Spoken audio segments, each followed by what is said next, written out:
Welcome to A Woman's Clarity, a podcast that empowers financial professionals to better connect with and serve their female clients. Listen in as host Kirsten Schlumbohm, Vice President of Annuity Sales at C2P, and her guests help you speak the language of women clients and meet their unique financial needs and goals.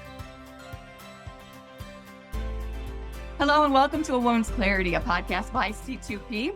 I'm Kirsten Schlumbohm, Vice President of Annuity Sales here, and I'm super excited to have our guest today. I guess I'm always excited. I love what I do. I love the opportunity of helping women in financial services. But I got the opportunity to hear Julie Pinkerton speak at the national conference for WIFIS. And I'm not going to lie, the most important thing I picked up from Julie, she's a dog lover. So you got to trust her. But no, Julie had a phenomenal organization called ClientFirst. So I want to take this opportunity. Julie, can you share a little bit about your story and how you got involved with financial services? Absolutely. I started over 30 years ago and came right out of college and went into financial services up to the insurance side. But I did get my securities license and started working with clients. And then I got lured over into the wholesale side. And one of the most important lessons that I learned during that period of time is that it's exactly the same job. The only difference is that who is your client? And so when I was in wholesaling, the advisors and producers were my client. And when I was client facing, obviously the public was my client. And I enjoyed doing that tremendously. Spent almost 20 years in my last position, moving up through all of the positions, finally ending up as a national sales manager, working with bridging the differences between financial advisors and insurance producers, and just loved it.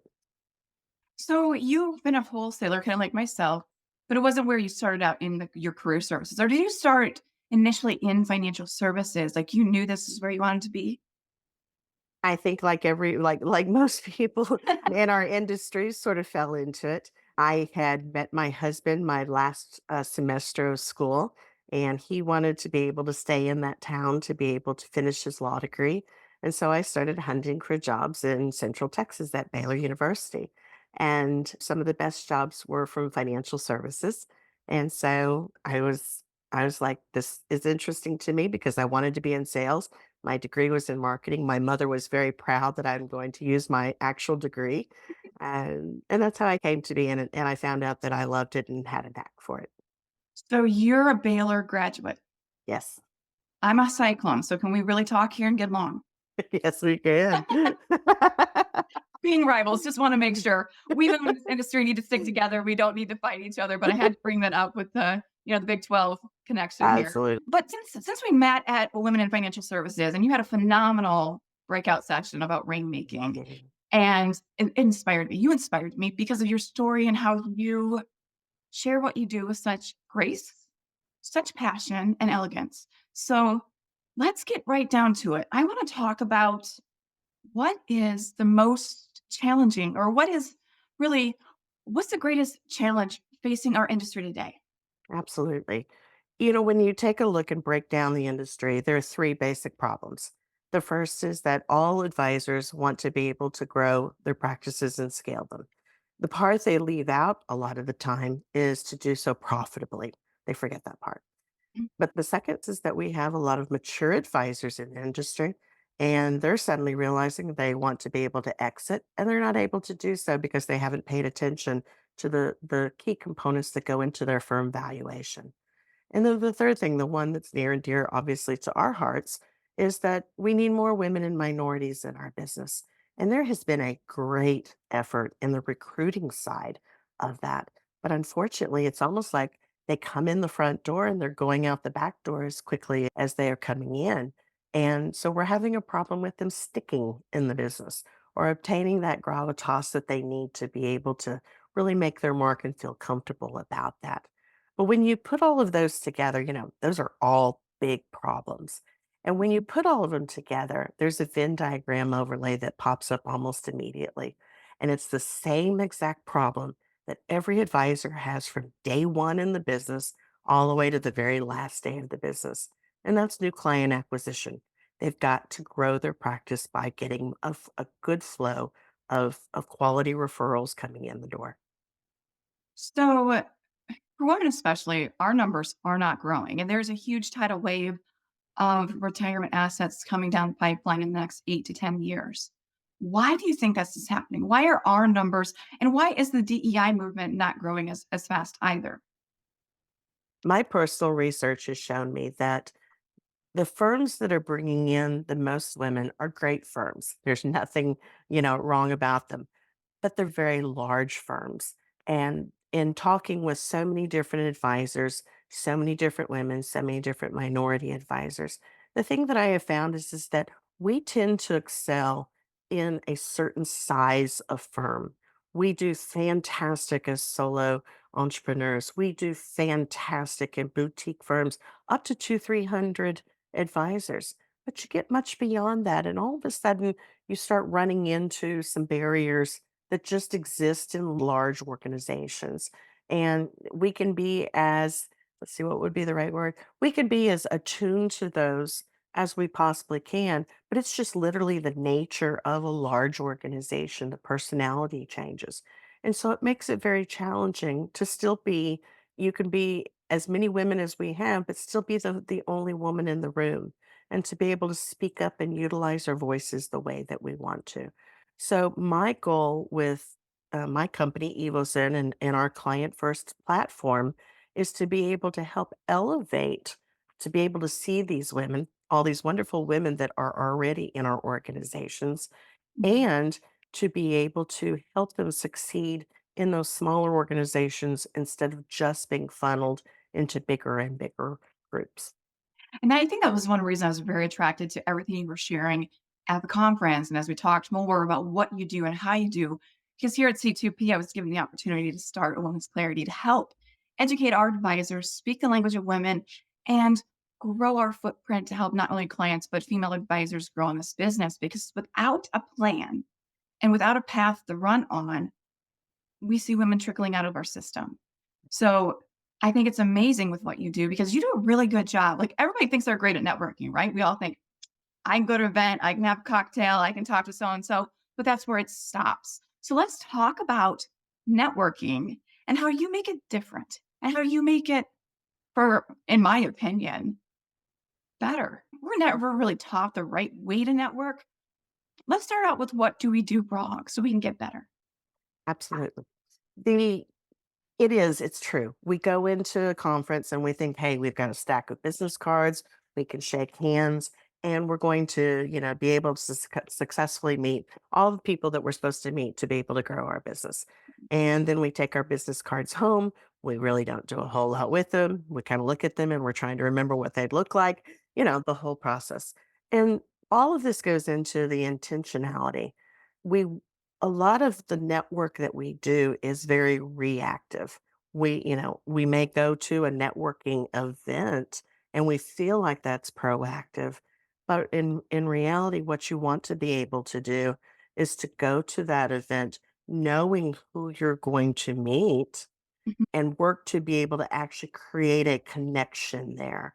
Then, take some notes, fill in those notes, do all the follow up work that's necessary. Mhm. And then you have something to be able to build on. Otherwise, you're just another, name and a face and a handshake in a sea of crowd. I'm just another business card in their email arsenal. And then I'm getting these emails that mean nothing to me because I don't remember what we talked about and they're very generic.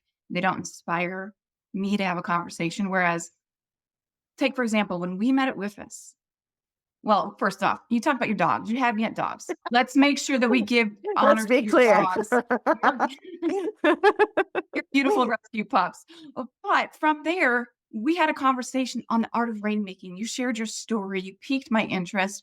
We exchanged information, and then we decided to connect afterwards and not just be another sea of faces and crowded faces because Absolutely. we saw the value in what each other brings to the table. And I think Yes. that's scary. I think people find that to be a little bit intimidating. Maybe scary is not the right word. Because what if you didn't remember me? What if you didn't have a good poker face and you're like, who are you? You know? It is But scary to put ourselves out there. And a lot of people don't realize, yes, we're in a service business. We're out there helping people and talking to people all the time. And yet, realistically, we're an industry full of introverts. And so we're able to put on our social faces and go out and be able to have a really good time. But at the same time, it's very challenging for us to be able to do that. And so that's why I say, having that intentionality is a good way because you've already, in some regards, broken the ice. One thing that I now do at conferences is to actually take a picture of the person with their name tag. And it's Mhm. funny because a lot of us are very visually oriented. And as soon as I look at that picture, I can remember the entire conversation so much better. It's such a good tip and a trick that we can use going forward. And we are a little bit more introverted. If I hadn't stayed in college, I was going to quit after 2 weeks because I was so shy. Oh I my. wouldn't be where I am today if I hadn't pushed through my own personal limitations or my own imposter syndrome because we deal with that a little bit more frequently than men do, but men also experience it because we want to make sure that we're putting the right foot forward and we don't want people to see through the cracks. But in our vulnerability, we can build better relationships Yes. and build a better business. And I love that because I think that together we can do a lot more. And the fact that we talk about this and we get together and we say, what can we do better? And you share that little tips like that for the introvert that says, I'm a little bit nervous. I've never done this. I share with the younger generation, well, when you're at a networking event, meet 5 new people and learn one new thing about them that you wouldn't have asked. So try to figure out something to set you apart and to learn about them. Because if you go back to what people like, they want to be remembered. They want you to remember their name. The sweetest thing they hear is you saying their name. So it's part Yes. of the networking and understanding that people want to know that you hear them and know them. Yes. So, but now we're talking about networking and how do we get in front of more people or how do we network? Your platform is pretty phenomenal. Client First. Yes, I've been out there snooping. I've been looking at your LinkedIn. I've been looking at your website. I did my research. But how does Client First make life easier for financial professionals? Thank you for asking that. I appreciate it. Client First is unique out in our community. And the reason being is that first, there's a couple of reasons. First of all, geography no longer matters. In our post-pandemic world, we you no longer have to just work with somebody who's 5 miles up the road. The key is that you want to be able to introduce to your clients or as a client, find a professional who's the best at taking care of that particular problem and who can work with you. And so it's important to be able to find people. And as we have talked previously, one of the things that I've seen is that women are hidden in our business. And so to be able to elevate our profile so that we can be found is a very important component of one of the things that we do. And so we differ because it's very easy for a CPA to recommend another CPA to a client.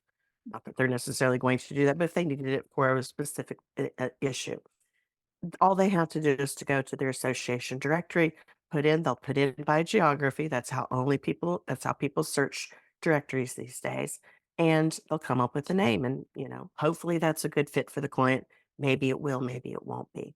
But if they're going to find the best possible person for that, obviously that could be in another state. Well, how are they going to find that person? Because they're not able to search other than, over 100 miles. What we're able to help professionals do is to not only search on geography, because that is important from a regulatory standpoint, but to be able to search on credentials, experience, niche or niche marketing, depending upon how you like to say it. Other credentials, do they have certain professional designations? Do they speak a native language that the client prefers to speak in? That can be very important.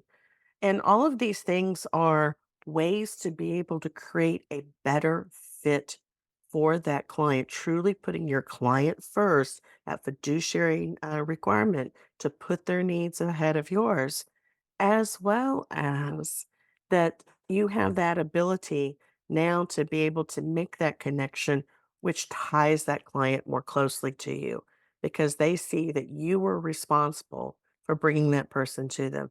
And guess what? You can do that in less than 90 seconds. So, how is your platform different? I mentioned LinkedIn, that I went out to LinkedIn, I looked at your profile. I did get the opportunity to meet you first, so I knew that you were authentic and I Hmm. knew what you did and what you do.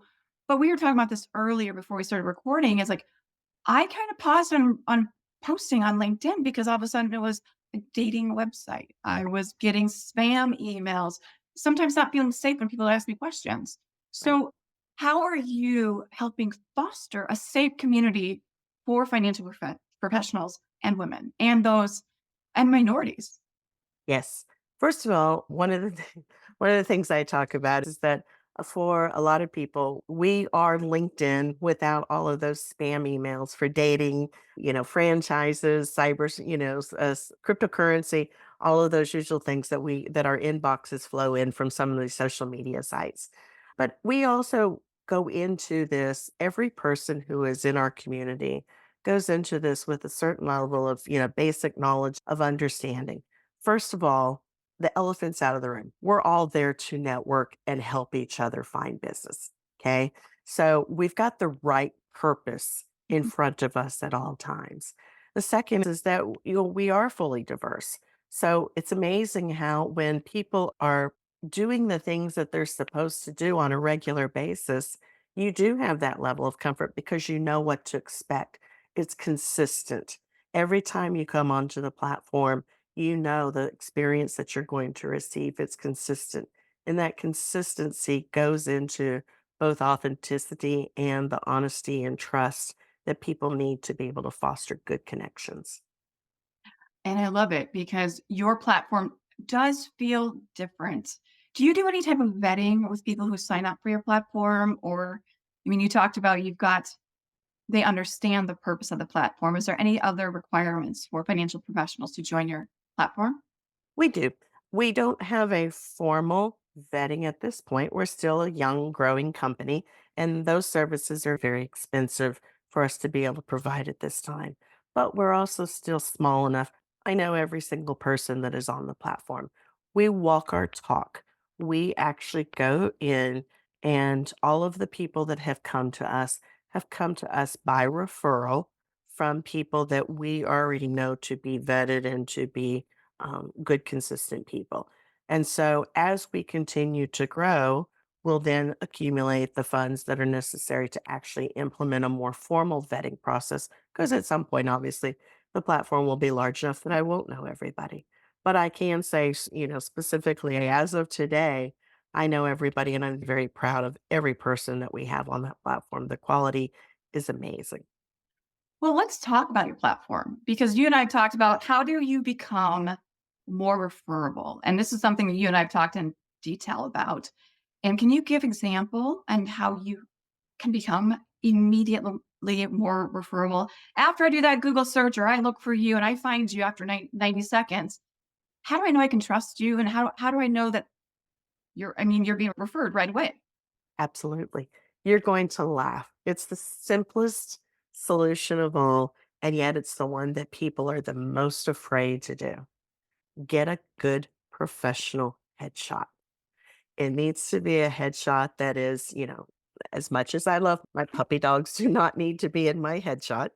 It needs to have good lighting and it just needs to a great photographer can really capture the essence of a person's soul, as I like to say. But what's most important about that is because we do live in a digital world, the first, let's go back to the old days. First impressions matter. Okay. So the first impression that a person has of you is that picture. So a high quality professional picture is well worth the money. I literally update my photo every year because I want it to look like me. And here's the key point in that. When somebody looks at your picture and then the first time they get on a video with you, what are they doing? They're comparing what they see on the screen to that picture. And we go back and talk about consistency. Consistency is a very subtle psychological mindset that if we see consistency between those two visuals, we already have a level of trust. If we see your 20-year-old wedding picture when you had completely different hairstyles, mustaches, all of the things that, we know what those 20-year-old wedding pictures look like. You've already started that relationship off with a lie. and people will remember that. And they'll always have a level of distrust. So, getting a good professional headshot and putting it on there, I believe that they say that 21 times more likability if there's a good headshot on there. We have an ebook that is coming out, and this is our very first suggestion in there because it's that important. So I'm going to talk like the kids do this these days. We didn't grow up with social media. We had Right. big hair in our high school photos. We hide them from the next generation. But with today's digital world, Hmm. you have to make sure your headshot looks like you. Everyone applies filters these days. Hmm. So, what are your thoughts on that? I mean, let your wrinkles show, let your gray hair show, be confident in your photo. What would you suggest? Because if we are going to be authentic to ourselves, well, we still have to be comfortable with the headshot. People are still nervous about how they're perceived. I will give total credence to the photographer that I use, Judith Hill in Nashville, Tennessee. She's wonderful. And she said, every woman that comes in, the first thing that they want to say is, can you Photoshop out all of my wrinkles? Can you Photoshop 20 pounds off? All of those things that we think that people, resistant against. Okay. And the reality is, first of all, with the right lighting, everybody's gorgeous. Okay. And a good photographer knows how to position you to be able to bring out your very best. And Mhm. it is your confidence that people are attracted to. It's not whether or not you have a wrinkle or two. It's not, whether there's a gray hair. They don't notice half the things that we worry about. But what they are immediately attracted to is the confidence that you exude. And a good professional photographer is able to do that for you. I sometimes, I love when we do our photo reveals because sometimes it's almost like the first time that you see yourself the way you think that you see yourself in your head. Mhm. That's a really good feeling. I guess one thing I'm taking from what you're saying is let's normalize authenticity. Yes. Let's So, yes, normalize the fact that we are confident in what we do and let that come out in our photos. So what if in the last year I put on 10 pounds? So what? I right. know what I'm doing. I understand our industry. And, I just chopped off like 6 to 8 inches of my hair. Maybe it's time for a new headshot because I could look different to other people because the hair's gone. But let's Yes. normalize authenticity. But let's be confident in what we do. I love that. I Yes. mean, it just speaks to my inner it quiets my imposter syndrome, I guess, when you're speaking about that. So I'm hoping if there's one thing people can take from this conversation today is be confident in your skill set. Let your light shine. Don't let anybody else dim it out. That sounds like I a love song. that. It does that. I love that. But I want to go back to one thing after I just went on my little song rant. You're dropping an ebook. Do you want to Yes, I maybe share am. a little bit more about that? Because I always love I'm not gonna lie, I'm a nerd. I love Mhm. good content. I love to read other people's thoughts and learn from them, but this is coming down the pipeline really shortly, correct? Very shortly, very shortly. We're trying to have it published this week.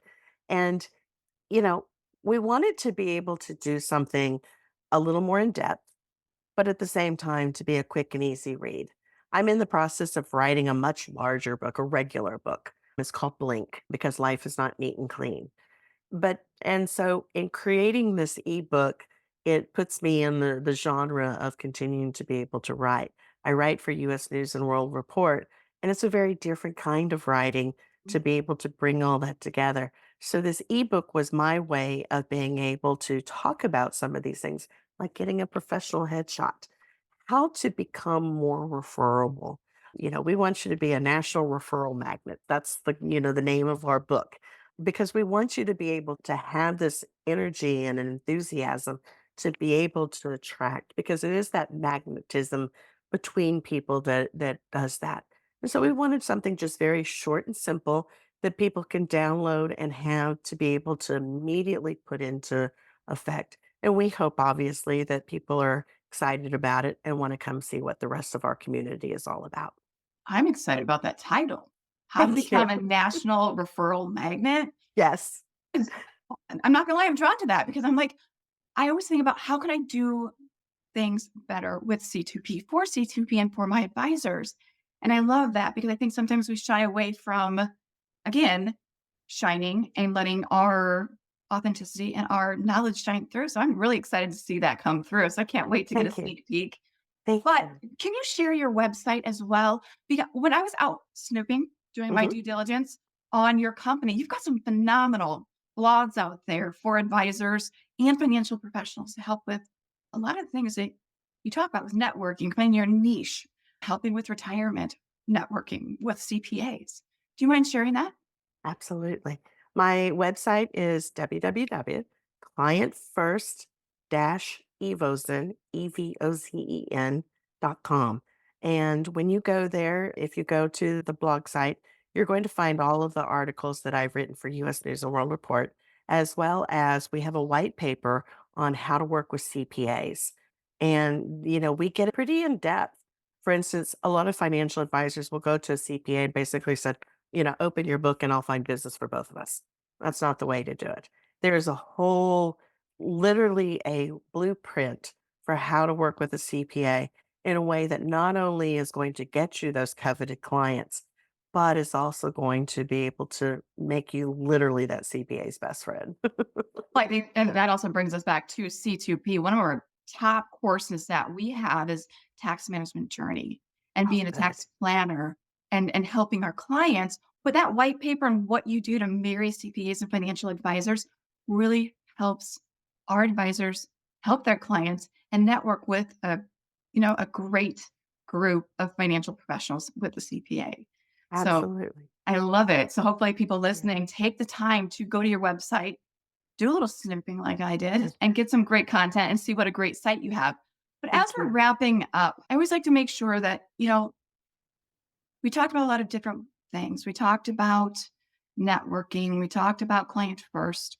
If somebody's listening today and you had to give them one place to start, help them change their networking or enhance their COI besides getting a new headshot, what would you encourage them to do? I think the most important thing is that we just have to recognize that some of the things that we think we know, sometimes we really do need to go and learn how to do that. This is peer to peer networking. It's the fastest, most economical, and most profitable way to get the highest quality clients. And people aren't doing it because they are afraid to put themselves out there. And we can show you that it can be very simple to be able to do that in an easy way so that you're able to do that. And if you're going to, once you've got your headshot, the next thing is to take an inward look at your firm. And how can you create I still say niche market so that you can become extremely referable. I use an example all the time about going back to our dogs. If I want a picture of my dog, I want to use a dog photographer. There's 40 different kinds of photographers out there. And if I say, do you know somebody who is a dog photographer? Boom, immediately you can bring somebody to mind. If I say, do you know a good photographer who can take a picture of my dog? All of a sudden the person's going to start leaning back and start thinking of all the photographers they know and start mentally trying to match them up to you. And invariably they're going to fail. And so they'll give you the name of three people. And that's not the kind of connection, that's not the kind of referral network that you want. You want that instantaneous, oh yeah, I've got the right person for you. And that marketing aspect is a great way to do it. But you can go down a whole rabbit hole with that, which we love to do, but obviously we don't have the time to do here. Well, I love it because ClientFirst is a phenomenal platform. So please go out and look at it. Thank If you. I'm going to take anything away from today, Julie, and I am going to get a new headshot to make sure I'm referable and I'm Good. authentic to who I am. But secondly, I'm going to be vulnerable enough to stop and say, hey, these are areas where I can improve. I might not be a subject matter expert here. Let me reach out to XYZ. So together we grow and our business grows and we do engage more women in the industry and more female clients. And it just becomes a better industry for all. And that just makes me so excited and gives me chills. Well, I love it. Thank you. Julie, thank you so much for being here today, For those of you listening, I hope you check out Julie's website and her ebook when it comes out. I know I will. So Julie, thank you for being here. Thank you for giving us your time. You're welcome. Thank you. And Appreciate to it. those of you listening, whatever you do today, make it a great day and get a new headshot. Thank you. Thanks for tuning in to A Woman's Clarity, brought to you by C2P, an organization whose purpose is to educate, train, grow, and support holistic financial advisors so families can achieve true prosperity. Subscribe now and never miss an opportunity to learn how to become a more proactive, holistic advisor to the fast-growing female client base. Visit c2penterprises.com to learn how we can help support and enhance your business. At the time of delivery and any subsequent publishing, information was deemed reliable but is subject to change by the time of listening or viewing. The contents of this piece include the opinions and projections of C2P Enterprises, are subject to change, and are for informational purposes only. The information provided in this presentation is not intended to be individual investment, tax, or legal advice.